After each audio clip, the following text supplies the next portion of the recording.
फिर निवेदन करूंगा, कहीं जाकर मत रोइए, कहीं जाकर मत कहिए कि आपको तकलीफ क्या है। ना रिश्तेदारों से, ना नातेदारों से, ना कुटुंब से, ना कबीले से, ना अपनों से, किसी से नहीं कहना कि दुख क्या है।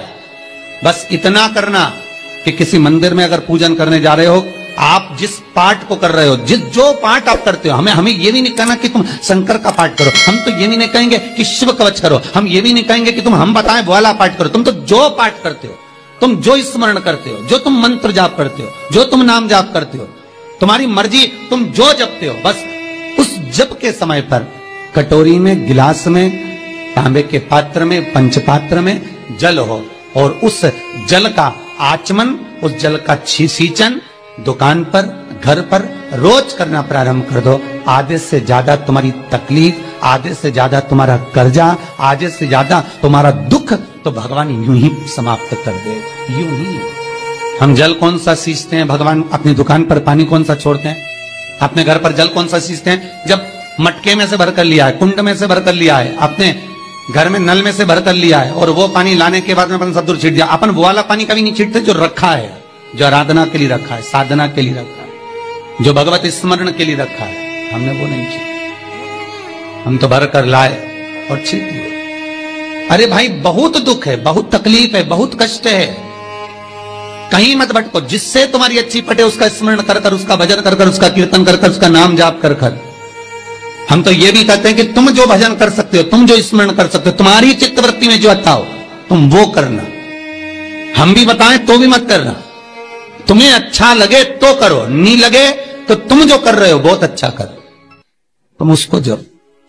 तुम्हारा जपना, तुम्हारा स्मरण करना, तुम्हारी भक्ति का भाव प्रकट करना, बस दिल से, मन से, जो तुम्हारे मन में आ जाए भगवान को वो कह दो, भगवान से वो जाकर निवेदन कर दो, भगवान उसे स्वीकार कर दो। तो शास्त्र कहता है कि जिस दिन आपका व्रत है उस दिन एक काम जरूर करना कि भगवान का मंत्र जाप कर कर, भगवान का स्मरण कर कर, कटोरी में जल लेकर, पात्र में जो जल रखा हो, पूजन पाठ करते समय, स्मरण करते समय वो जल का पान अवश्य करें। उस जल का पान अवश्य करें, उस जल को अवश्य। क्या होता है जल का पान करने से? शिव महापुराण की कथा कहती है, चाहे आप हनुमान चालीसा पढ़ें, चाहे आप राम रक्षा स्तोत्र पढ़ें, चाहे आप देवी कवच करें, चाहे आपकी मर्जी पड़े, जो पाठ पूजन करें, बस एक निवेदन है, पूजन पाठ करते समय एक कटोरी में, तांबे के कलश में, एक गिलास में जल अपने नजदीक में जरूर रखें। क्या होगा उससे?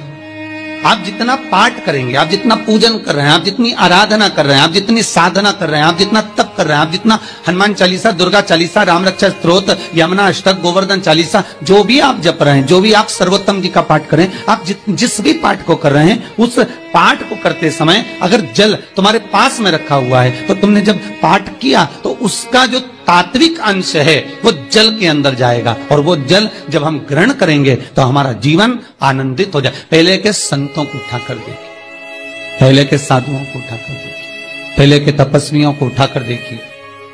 साधु सन्यासी तपस्वी जहां पर तप करते थे उनके पास में कमंडल में जल रखा रहता था, उनके कमंडल में जल होता था। उन्होंने कमंडल में से जल लिया, श्राप दे दिया, उन्होंने कमंडल में से जल लिया, आशीर्वाद दे दिया। तो कई शास्त्र, कई विद्वान कहते हैं कि उस सन्यासी का तप बल इतना प्रबल था कि उसके मुख से जो निकलता था वो हो जाता था। ध्यान देना, सन्यासी के तप बल से भी प्रबल था उसके कमंडल का जल, जिसको वो पठन करता था, तप करता था, साधना करता था, भजन करता था, कीर्तन करता था, तो जो जल उसके पास में रखा रहता था उसमें इतना पावर आ जाता था कि बस उसको छोड़ते ही वो श्राप लग जाता। किसी मंदिर में जाए, किसी देवालय में जाए, किसी तीर्थ में जाए, उस मंदिर का जल, तीर्थ, उस मंदिर का कुंड का आनंद भाव लिया जाए। भाई, भारत की भूमि पर जितने मंदिर हैं, भारत की भूमि पर जितने तीर्थ हैं, सारी नदियां, कुंड, तालाब, छोटे छोटे सरोवर, बावड़ियां, ये सब मंदिर के पास में ही क्यों बनवाए गए? ये कुंड, ये बावड़ियां, ये तालाब, ये सरोवर, ये कुएं, ये सब मंदिर के करीब में, तीर्थ के करीब में क्यों बनाए गए? उसका कारण केवल इतना है। और क्यों इतने पवित्र होते हैं? क्योंकि वहां भजन करने वाला, वहां साधना करने वाला, वहां स्मरण करने वाला, वहां कीर्तन करने वाला, वहां मंत्र जाप करने वाला, वहां नाम जाप करने वाला जब जप करता है, साधना करता है, पाठ करता है, तो उसका तेज पुंज उस जल में चला जाता है। उस जल का पावर इतना प्रबल होता है कि जीव अपने आप कल्याण हो जाता है। मात्र स्नान से, मात्र पूजन से, मात्र तर्पण से, मात्र आचमन से। शिव महापुराण तो यहां तक कहती है कि आप शंकर भगवान को जल चढ़ाएं, थोड़ा सा जल पात्र में रख लें। जहां पूजन कर रहे हैं, जब थाली से पूजन, पहले सबसे पहले तो जल ही चढ़ाओगे ना, जल चढ़ाने के बाद उस पात्र को रख लें। थोड़ा सा पानी उसमें बचा लें, 2-4 बूंद, 8 बूंद, 15 बूंद, 20 बूंद, 1 चुल्लू, थोड़ा सा। भगवान शिव की आराधना करी आपने, दिया बत्ती करा, पूजन करा, आराधना करी, मंत्र जाप करा, घंटी का नाद करा, और भी लोग आए, उन्होंने भी भगवान का नाम लिया।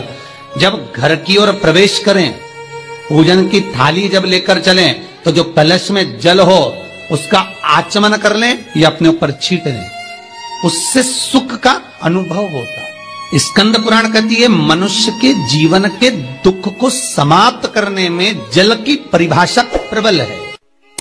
पहले के जमाने में बच्चों को डराते थे तो कहते थे बा हुआ है। आज के जमाने में सासों को डराना हो तो कहते बहू आई, अभी तो गई थी, कहां से आ गई, मायके गई थी, वापिस आ गई। लोगों को बहू से भय होने लगा। और मेरा निवेदन है, बहू से भय नहीं होना चाहिए, बहू से प्रेम होना चाहिए। वो अपना घर परिवार सब छोड़कर आपके लिए आई और आपको उसका सम्मान करना चाहिए। और बहुओं से निवेदन है, जिस मां ने पूरी जिंदगी जोड़ा है, संपदा को संजोया है, वो तेरे लिए संजोया है, तेरे को देकर जाए।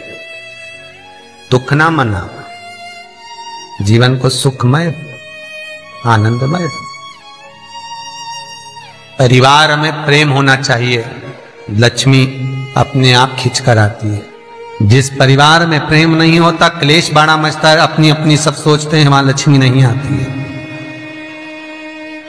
लक्ष्मी परिवार में जब तक रहती है जब तक प्रेम है, लक्ष्मी परिवार से जब जाती है जब वहां क्लेश मचने लगता है, अशांति जहां पर होने लगे, लक्ष्मी चली जाती है।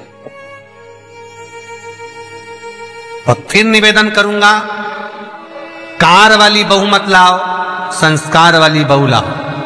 कार वाली बहू लाओगे, वो कार दे देंगे दहेज में, वो कार दे देंगे विदाई में, कन्यादान में, वो तुम्हारा सम्मान नहीं करने वाली, क्योंकि कार लेकर आई। संस्कार लेकर आने वाली बहू लाइए तो कार का तो ढेर लगा देगी, कारों का ढेर लगा देगी। बहू लक्ष्मी होगी, उसके चरण में स्वयं सुख है, तो आ जाए। और बहुओं से भी निवेदन है, जीजियों, अरियो बहुरानियों, तुमसे